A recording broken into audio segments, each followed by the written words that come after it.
Pero Karen, sa tagal mo sa broadcasting, 27 years. was there a time na ikaw ay nasuhulan?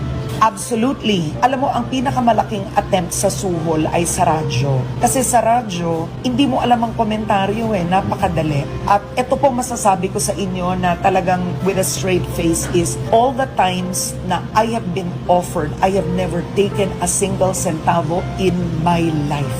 Because I felt ayoko babuyin yung profession ko. Hindi rin naman ako, OG, magiging ganito o rerespetuhin ng ganito kung kakalat rin Correct. na ay tumatanggap yan.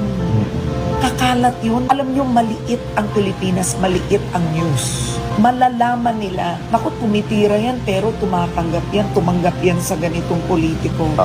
So ako, kahit po, don't get me wrong, kahit po, okay, binabash ako, tinitira ako, masakit yun, but no one can say, wow, bayaran yan. And you know, I'm being accused of that. That hurts me because it hurts me when you've made such an effort na hindi gawin yun, tapos yun pa ititira sa'yo. But what's important is, well, the Lord knows, but my bosses know.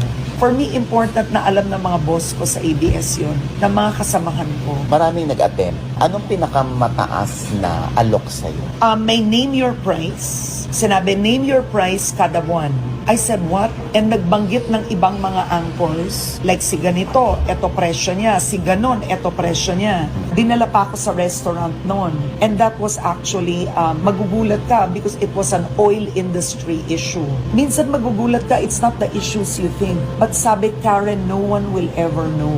And I said, but I will know. And I said, it's not true that no one ever knows. Not doesn't know. People will always know. Tsaka ano din, integridad. Yeah. Tsaka dignidad. Buo pa din si Karen. That's, Hindi, di ba? Wala rin naman ako naririnig sa'yo. I praise God. Sa iba. Sabi ko, wow. Praise God. Praise God. Diba? Kakalat kasi.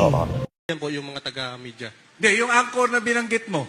Arnold Clavio po yung... Oh, Arnold Clavio raw, ha? Malinaw, ha? Para malinaw, Arnold Clavio. yung mga meeting place po nila sa may Prologue,